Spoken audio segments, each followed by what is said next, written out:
todas son diferentes, todas son distintas.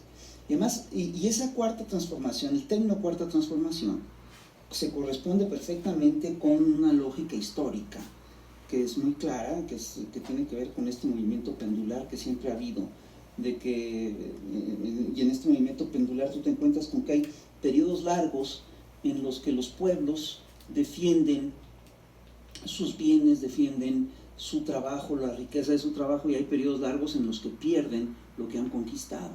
Si tú revisas en una situación de muy largo plazo, te vas a dar cuenta que en los últimos 300 y tantos años ha habido varias oleadas de transformación o revolucionarias, como se solía decir antes, ¿no?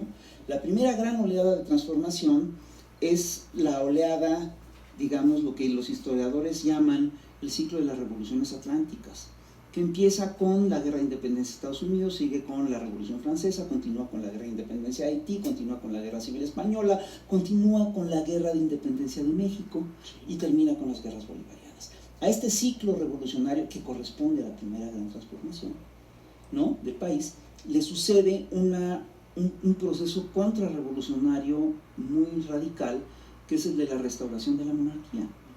Y ese periodo dura, digamos, de 1815 a 1848.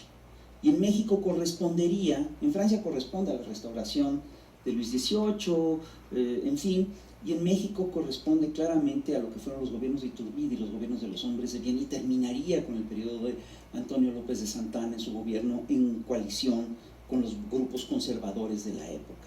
A esa primera transformación le sucede una segunda transformación muy importante, que es la de la llamada primavera de los pueblos, que en Europa implicó levantamientos populares en un montón de países, en Francia, en Inglaterra, en España, en Alemania, en Italia, etcétera, ¿no?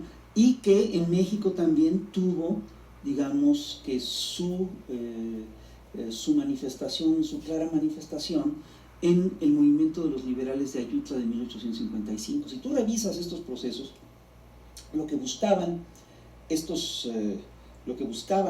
buscaba en este proceso revolucionario es no regresar a las lógicas y a las dinámicas de los ya los están llamando. Sí.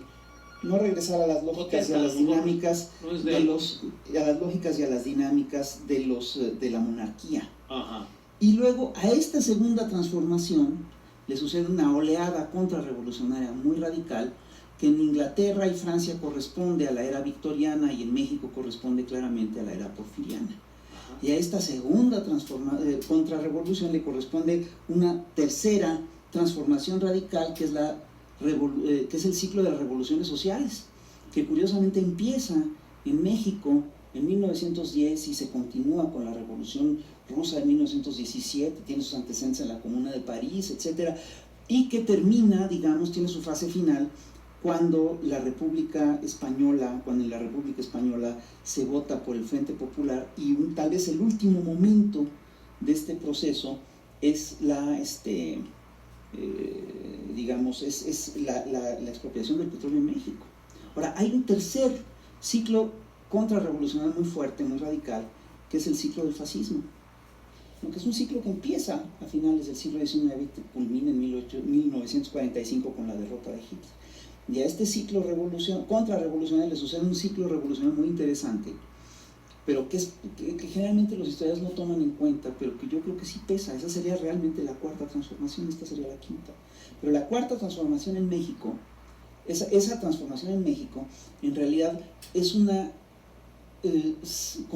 consecución lógica de la Revolución Mexicana. Entonces, es decir, sí se puede condensar ese proceso que en todo el mundo fue claramente diferenciado y que aquí también se dio, en esa transformación que inicia con el ciclo de las revoluciones sociales. Y a ese ciclo le sucede una contrarrevolución muy radical, muy feroz, muy brutal, que es la contrarrevolución neoliberal. Y a esa contrarrevolución neoliberal le está siguiendo un nuevo ciclo revolucionario, un nuevo ciclo transformador muy importante, ciclo que empieza en América Latina, curiosamente. En Venezuela, Argentina, Brasil, Bolivia, Ecuador, Uruguay, etcétera, ¿no? Y que es el ciclo de las revoluciones antineoliberales. Y yo creo que estamos viviendo efectivamente una reactivación en México del ciclo de las revoluciones antineoliberales, que es muy curioso porque ese sí está jalando a los procesos latinoamericanos. Perdón. ¿Te sientes satisfecho con lo que se ha hecho hasta este momento? Mira, yo